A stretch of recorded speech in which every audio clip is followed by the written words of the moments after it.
Bem-vindos. Hoje vamos mergulhar num tema médico que intriga muita gente. Os acidentes vasculares cerebrais, os AVCs, que aparecem assim, meio do nada, sem uma causa óbvia. Exato. Principalmente em adultos mais jovens, ali entre os 18 e os 60 anos. São os chamados AVCs criptogénicos. E não são poucos. Representam 20 a 30% de todos os AVCs isquémicos. É bastante coisa. É imenso, sim. E a grande questão que um estudo importante, o RESPECT, tentou responder foi publicado no New England Journal of Medicine. Aliás, é se fechar um defeito cardíaco muito comum, o forame oval patente, ou FOP, se isso ajuda a prevenir futuros AVCs. Quer dizer, será que vale a pena fazer essa intervenção, fechar esse buraquinho no coração, em vez de só usar a medicação habitual? Certo. Para quem não está familiarizado, o FOP é basicamente uma pequena abertura entre as câmaras superiores do coração. Todos temos ao nascer. Normalmente fecha, mas fica aberto numa parte significativa da população, talvez um quarto das pessoas. Isso mesmo. E a teoria, a tal embolia paradoxal, é que pequenos coágulos podem passar por essa abertura, ir para a circulação geral e, pronto, acabar no cérebro causando um AVC. Exatamente. E o estudo RESPECT foi desenhado para testar isso mesmo. Será que fechar o FOP impede essa passagem? E como é que fizeram isso? Quem participou? Bem, eles acompanharam quase 1000 pacientes, 980, todos nessa faixa etária, 18 a 60 anos, que já tinham tido um AVC criptogénico e tinham um FOP confirmado. Ok. Aí dividiram aleatoriamente. Metade fez o procedimento para fechar o FOP com um dispositivo específico, o Amplatzer PFO Occluder. A outra metade continuou com o tratamento médico padrão, aspirina, outros antiplaquetários e às vezes anticoagulantes. E acompanharam por bastante tempo, né? Sim, o segmento foi longo, quase 6 anos em média, o que é ótimo para ver os efeitos a longo prazo. E então, quais foram os resultados? Fechar FOP fez diferença. Preveniu mesmo mais AVCs? Fez diferença, sim. O grupo que fechou o FOP teve uma taxa significativamente mais baixa de novos AVCs isquêmicos. Significativamente quanto? Consegue dar uma ideia? Olha, o risco foi quase metade no grupo que fechou o FOP, comparado com o grupo que só tomou medicação. Em termos de estatísticos, o hazard ratio foi de 0,50. Isso significa uma redução de risco de uns 45%. Em números mais concretos, pensa assim, cerca de 0,6 AVCs por cada 100 doentes acompanhados durante o ano no grupo do fecho, contra um pouco mais de um AVC por 100 doentes ano no grupo da medicação. Uma redução de 45%. Parece bastante relevante. Mas houve alguma nuance? Foi igual para todo o tipo de AVC recorrente? Boa pergunta. E aqui é que fica mais interessante, talvez. O benefício foi ainda mais pronunciado, mais claro, quando olharam especificamente para os AVCs cuja causa continuava indeterminada, mesmo depois de toda a investigação. Então naqueles que eram mesmo criptogénicos. Exatamente. Nesses casos, a redução de risco foi ainda maior, o hazard ratio baixou para 0,38. Isto apoia muito a teoria da embolia paradoxal, né? Sugere que o FOP era mesmo o culpado nesses casos. Faz sentido. E usando outra classificação, a TOAST, que ajuda a categorizar as causas de AVC, a diferença foi brutal. Só um AVC classificado como criptogénico no grupo que fechou o FOP, contra 11 no grupo da medicação. 11! Uau!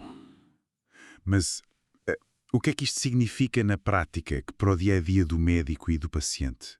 Quer dizer, justifica fazer um procedimento que é invasivo? É a questão de ouro, claro, porque apesar da redução percentual ser grande, a redução do risco em termos absolutos, ou seja, um número real de AVCs evitados, é pequena. Pequena como? O estudo calculou o chamado número necessário para tratar, o NNT, e deu 42.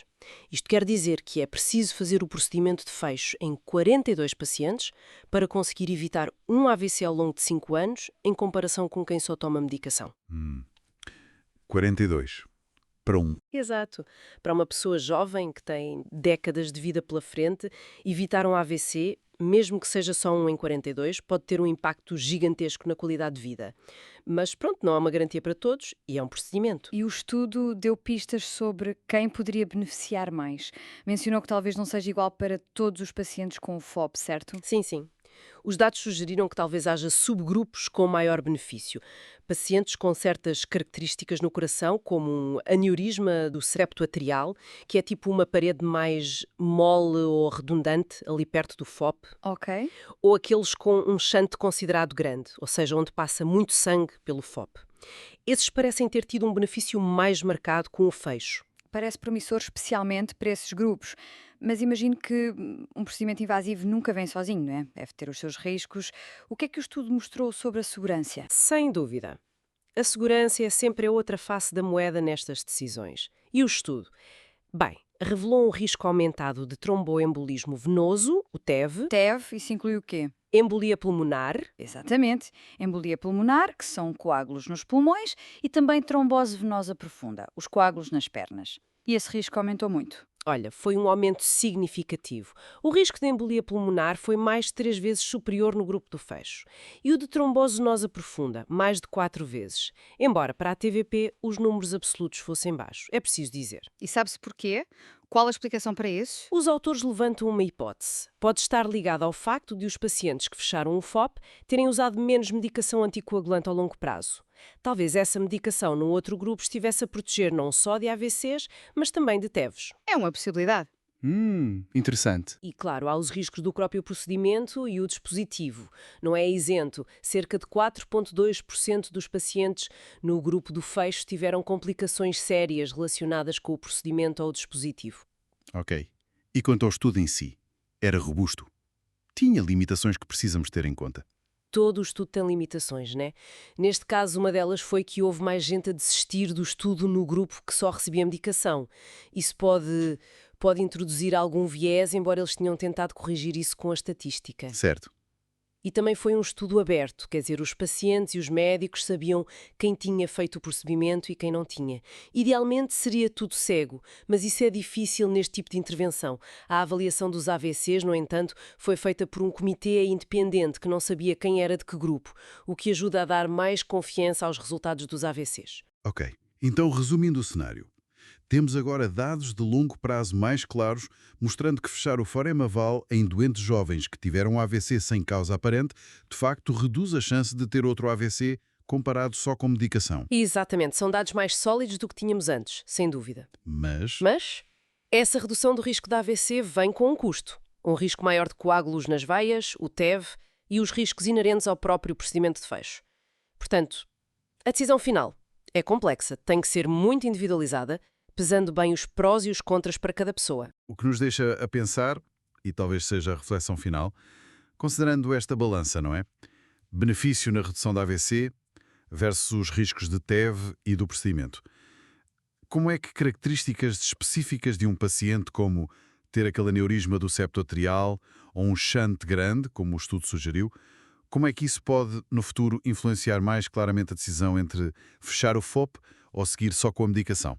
É a grande questão para o futuro, né? Como refinar a seleção de doentes para maximizar o benefício e minimizar o risco.